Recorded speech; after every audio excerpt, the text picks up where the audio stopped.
In a post-war dystopian society called the Collective, a handsome man named Silas starts his daily routine. He has been living in a standard apartment where most people in the Collective reside. It's impersonal and looks like a hospital with white furniture and walls. Silas does the same thing every day. He wakes up early and gets ready for his job as a non-fiction illustrator at Atmos, one of the most prestigious companies in the Collective. Silas is smart, solemn, and mostly keeps to himself. Since the end of the war that decimated the population and part of the world, the Collective controls people to be indifferent and diligent. In case someone starts having any feelings, they are diagnosed with a disease called switched-on syndrome, SOS for short, and have to undergo treatment before it gets worse. The symptoms of the SOS are mostly depression and anxiety after suppressing feelings for so long. As Silas walks to his job, he hears the Collective asking the citizens to seek help if they have symptoms. During lunch, Silas' coworkers talk about a woman that recently had a baby, and the baby is called Defective. Defective is the name given to the people who reside outside the Collective, in a place called the Peninsula. If a baby is born defective, that is, with feelings, they are terminated. Silas and his coworkers wonder if the woman had the SOS bug.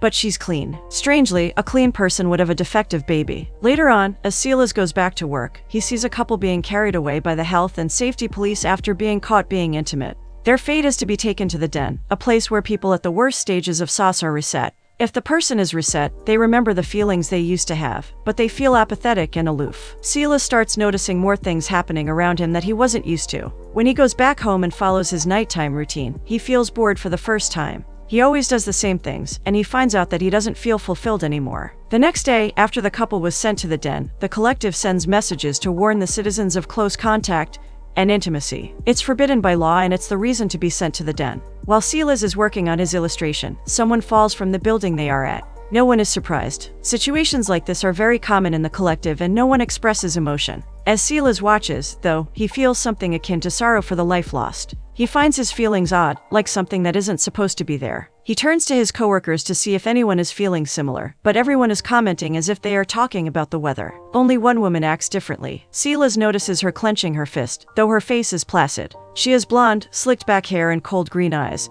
and her name's Nia. For some reason he doesn't understand. His heart skips a beat as he watches her. He finds her interesting, and that's the first sign he has sauce. Silas keeps watching Nia whenever he can. His interest is strange and curious to him since he has never felt like that before. He can't keep his eyes off her, not even during an important meeting they have. Atmos is researching ways of exploring space, and Nia is one of the main scientists responsible for engineering a rocket. Silas stares unblinkingly at her, and she finally notices. She doesn't look at him, but by the tension on her shoulders, it's obvious she knows he's looking. When Silas goes back home, his boredom is worse than the day before. As he's taking a shower, he notices his body and how it works for the first time. The following day at work, Silas can't stop staring at Nia again. He's so lost in his scrutiny of her that he doesn't notice when his boss calls his name. It's only after a couple of tries that he finally snaps his eyes off her and explains his illustration. In the evening, he has a nightmare for the first time and doesn't know how to react to it. He wakes up scared and confused. There's also a bump on his head from the moment he jumped from the bed and hit the wall. Knowing that something strange is happening to him, Silas decides to go see a doctor. There are a bunch of people waiting to talk to the doctor, all of them with sus. As Silas waits his turn, he notices a woman crying while staring blankly at the wall. A man close to him wonders what stage he's at, but he doesn't know. The man introduces himself as Jonas, and he's undergoing treatment for his sauce. Jonas is nice and more open than most people Silas knows. His sauce gives him the ability to interact more freely with Silas, and it's refreshing to hear him talking. Silas curiously points out that Jonas looks healthy, and Jonas explains he has good and bad days. On the good days, he's happy and serene. In the bad ones, he's depressed, anxious, and angry. After some time, it's finally Silas' turn and he finds out he's at stage 2 sauce. His treatment consists of taking inhibitors frequently and using glasses for his sensitivity. When Silas asks the doctor if he caught it from someone, the doctor replies that it's not a contagious disease. It's just a natural response from their brains to stimuli. There are no specific triggers for that. As he leaves the clinic, Silas wonders what is going to happen to him if his condition gets worse. Everyone is afraid of what happens at the den. It's rare that someone goes there and comes back to tell the tale. Silas decides not to tell anyone at his job that he's sick. People wonder about the bump on his head and he comes up with an excuse. His coworkers are a bit skeptical about his reason. But surprisingly, Nia comes to his rescue and corroborates his lie. It makes Silas even more confused about her. During lunch, they sit at the same table, and while they're eating, a bumblebee lands on their table. Nia carefully helps the bumblebee fly to safety, commenting that bumblebees shouldn't be able to fly, yet they do anyway. As she says that, she stares at Silas as if she's trying to tell him something without words. Silas starts noticing more of Nia. He observes the way her lips move, or how beautiful her eyes are. Details that he would never notice if it weren't for the sauce. As the days go by, Silas' condition gets worse, but he decides not to take the inhibitors anymore. He starts having difficulty concentrating. He feels pain, sadness, impulsivity, and sensitivity to light. He cries at random moments, and it's such a raw feeling of sadness that he can't stop himself. His sadness reflects on his work. He starts drawing dark pictures of a man suffering with cables connected to his head. When his coworkers come back to work, he quickly has to hide because he doesn't want people to know how terrible he is. His infatuation with Nia gets worse too. He starts following her everywhere, trying to make small talk and catching her attention.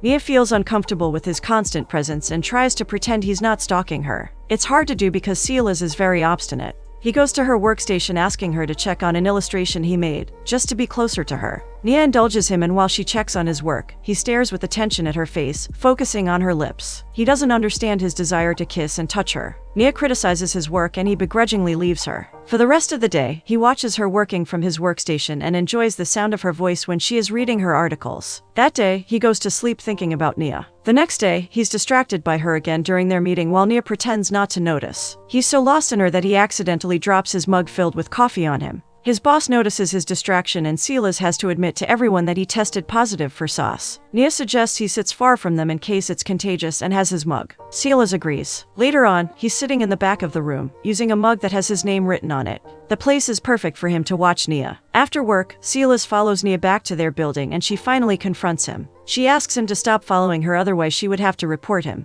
The issue with her remark is that no one would give him a second chance like she's doing. No one would care about reporting him to the authorities. People were made to follow the rules, and nurturing feelings of any kind is forbidden. It's time for Silas to confront Nia about it. Nia promises she's clean, that she doesn't have sauce, but Silas doesn't believe her. Nia doesn't want to talk about it with him and leaves. Despite being infatuated with Nia, Silas decides to respect her request. He stops staring at her all the time and tries to keep to himself. Nia watches him eating alone and feels sorry. She understands better than anyone what it feels like to have sauce. She has had it for a long time, though she decided not to go to a doctor. She doesn't want to be wiped out and become an empty shell again. At the same time, she feels lonely and depressed that she has no one to talk to. Silas became as much of an obsession to her as she was to him. She's more discreet while watching him, but she's also infatuated. Silas stares at Nia again and notices she looks nervous. When she leaves without saying anything, Silas goes after her. She's hiding in the restroom. Silas enters the same booth as hers and they stare at each other for a long time. Silas tentatively grabs her hand.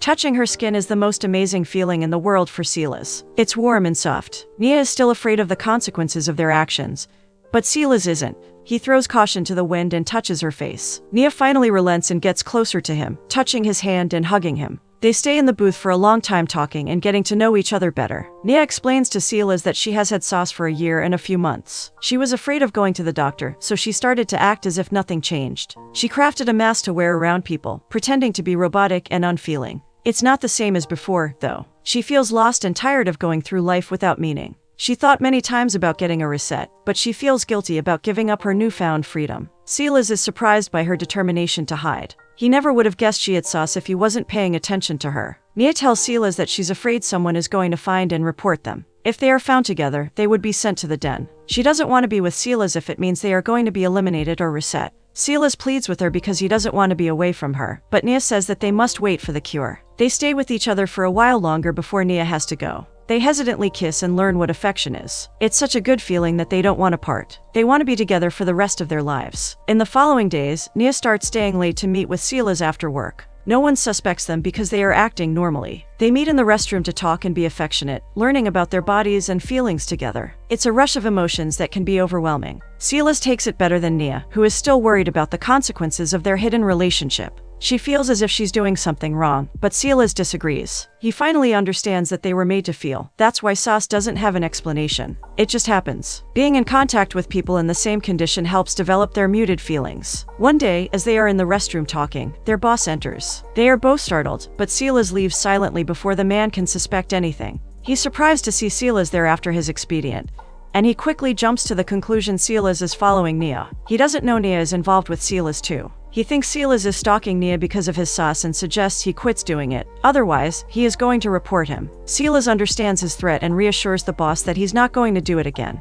The following day, Nia waits for Silas in the restroom, but he never shows up. When she's going home, she catches him waiting for her. Silas informs her that their boss is suspicious of him. Nia sadly sees no other option but to stop meeting Silas after work. Silas is more eager than her and he can't be without her. He's too into her now to step back. He thinks that their best chance is if he leaves his job at Atmos. He doesn't care about it anymore, not after developing feelings again. He still wants to see Nia, but they have to be more careful. She understands. After she leaves, Silas cries. He feels terrible that their love is forbidden and that they have to pretend nothing is different about them. It's suffocating. Now he understands why the survival rate at the den is so low. People don't want to forget their feelings, the people they love the most. He doesn't want that to happen to him and Nia. Nia also feels the same. When she enters her apartment, she starts crying nonstop. She has been living with Sauce for over a year and she's tired of hiding. At the same time, she doesn't want to go back to being an unfeeling robot, doing the same things every day. Being with Silas has given her so much joy that she doesn't think she can go back to the way things were. It would destroy her. Silas finds another job working at the gardens and Nia has a new illustrator to work with. Her life without Silas at Atmos is bleak and sad. She tries to hold in her tears when she remembers him. But it's tough. During lunch, she hears the new illustrator talking and it annoys her. She can barely keep her facade anymore. Her feelings are almost blowing up after so long of keeping them inside. Silas isn't faring much better. He meets Jonas when he goes to grab his inhibitors and they talk a bit. Jonas notices Silas isn't doing well. He looks sad and depressed, a combination that can be fatal. Silas confesses his relationship with Nia and Jonas thinks they did the correct thing in separating. Jonas also fell in love once and it didn't end up well. It's no use for them to try and be together in the collective. They are always being monitored and something is bound to go wrong, no matter how hard they hide. He offers Silas to come to a meeting with people like them and promises it's going to help him out. There's a woman in the group, a doctor called Bess, that is like Nia. She hides her condition and acts unaffected. Silas can't believe that he lived so long in ignorance. He agrees to go to one of the meetings. Nia's depression gets worse and starts disrupting her work. She can't stop thinking about Silas and she's tired. Some of her coworkers start noticing her strange behavior. Moving on, Silas goes to the meeting and is surprised to meet so many people hiding.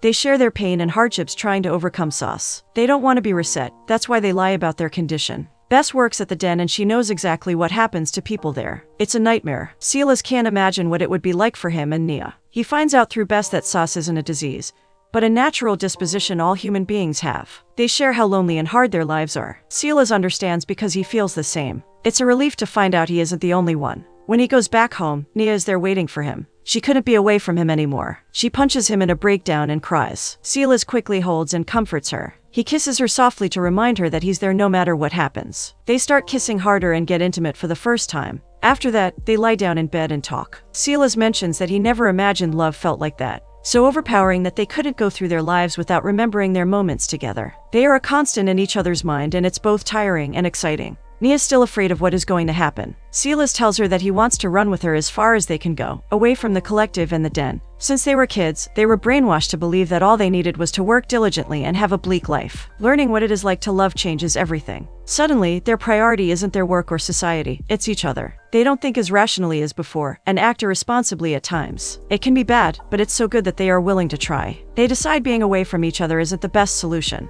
It's better to hide their relationship and pretend nothing is wrong. They can meet at Sila's apartment after work. In the following days, they start hiding in plain sight. Nia goes back to being great at her work, so that no one is going to be suspicious, and Silas continues pretending to take his inhibitors. In the evening, they meet to talk, get to know each other, and be intimate in a way they never could. It's not a perfect arrangement, but it makes them happy. The only thing they can't bear is being away from each other. Their life is about to get harder because the collective announces a newfound cure for the sauce. Anyone diagnosed with the disease has to take it. The cure strips all the feelings from the person and stays with them forever. They would never be able to have feelings again. Silas and Nia are surprised by the quick development. They thought they would have years before a cure was made. Nia is even more desperate because she hid her disease and they were going to find out. She frantically goes after Silas to talk about it and he comforts her. He thinks they have time to organize and he's hopeful that they weren't going to force anyone to take the cure. Nia's still unsure about it, but she calms down. Later on, Silas takes Nia to the meeting with Jonas and the others. He tells them they want to leave the collective and go to the peninsula. It's a daring and dangerous idea, but Jonas and Bess offer them help. Some of the other people don't think it's a good idea, mainly the ones worried about the consequences of their secret meetings. Jonas tells Silas he can find him a ride to the peninsula, but they have to be sure about it. If they leave, they can never come back. No one knows what happens in the peninsula. The only thing they know is that the inhabitants are defective and wild. Nia and Silas are willing to take the risk. It's better than staying at the collective and being stripped from their feelings for good. Their plan will take place in 3 days, and until then, they are going to feel anxious. The following day, as Nia passes through the sensors on her way to Atmos, there's a message that she's infected and needs to go to a doctor. She immediately gets nervous because now there was no way people wouldn't find out about her condition. She goes after Silas again and he promises her that everything will be fine. No one has made him take the cure, so he thinks no one is going to force her either. When Nia goes to the doctor, though, she finds out that she's pregnant, and that shouldn't be possible. In the collective, to have kids, people are chosen to procreate according to their genetics. That's the only way to have children. The doctor calls for the police and Nia is taken to the den. Silas is on his way to meet her when he sees her being taken. He desperately goes after Jonas to beg for his help in any way he can. Jonas feels sorry for Silas and Nia and decides to help. He tells Silas to wait for him at his apartment and not to leave. Silas agrees. Jonas goes after Bess to ask for her help since she works at the den. She quickly finds a very intoxicated Nia and releases her from the bindings holding her. She changes Nia's status to eliminated and takes her to a room where Jonas and another man are waiting. Bess explains to Nia that another girl her age passed away in the den and that Nia is going to take her identity. They take her out of the den and Nia runs after Silas in his apartment. The problem is that Silas couldn't bear to stay put without having any news from Nia. He goes to the den to find out what happened to her, and there he discovers that Nia passed away. Numb with grief and pain, Silas goes back home. He doesn't know what to do with himself. He thinks about eliminating himself, but at the last minute, he changes his mind. Meanwhile, Nia is anxiously waiting for him at his apartment. She goes to his work after hours, but he isn't there. She's afraid something happened to him or that someone found out he is the father of her child, but it was even worse. In his desperation and immense pain over losing her, Silas decided to take the cure. When he returns to his apartment, as soon as she looks at him, Nia notices. She breaks down because she couldn't believe he would do something like that. Silas is crying and tells her he only has 5 hours before the cure takes over. Nia begs him to fight it, but they don't know if the sheer will is enough to fight the cure. She finally tells him that she's pregnant and that they have a plan. She doesn't want to give up her baby, not when she knows they are going to consider it defective and dispose of it. Silas promises her that he's going to be with her through the end. He also begs her to have patience with him and keep loving him no matter what. Nia promises to not give up on him. They spend the whole night together, crying and holding each other. When she wakes up the following morning, Silas isn't in bed with her anymore. When she gets up and sees him, she instantly knows the cure worked. He looks aloof and emotionless. He still retains his memories from before, but they don't feel the same. It's almost like a picture with a stranger. He remembers the moment, but he feels indifferent to it. Nia wonders if he still loves her, and his answer cuts through her. He remembers loving her, but he doesn't feel like that anymore. It's time for the truth and Nia fearfully asks if he's still going to run away with her. Silas replies he's going to fulfill his promise. It's not because he wants to. It hurts Nia that he's doing it out of duty. They get ready to run and leave the building. There's a way for the peninsula through the collective's only train. While they wait for the train, Nia starts crying softly. She feels completely lost, hurt, and sad about their awful situation. Things were looking good for them, and if only Silas had waited, everything would have worked out. To make things worse, she's pregnant and afraid of how that's going to work with Silas. While she cries, Silas tentatively holds her hand, an echo of the first time he did it. It makes Nia's heart clench with hope. It's not possible to know whether Silas has his feelings back or not. In the end, they at least have each other, and as she promised, Nia would always love Silas, no matter what.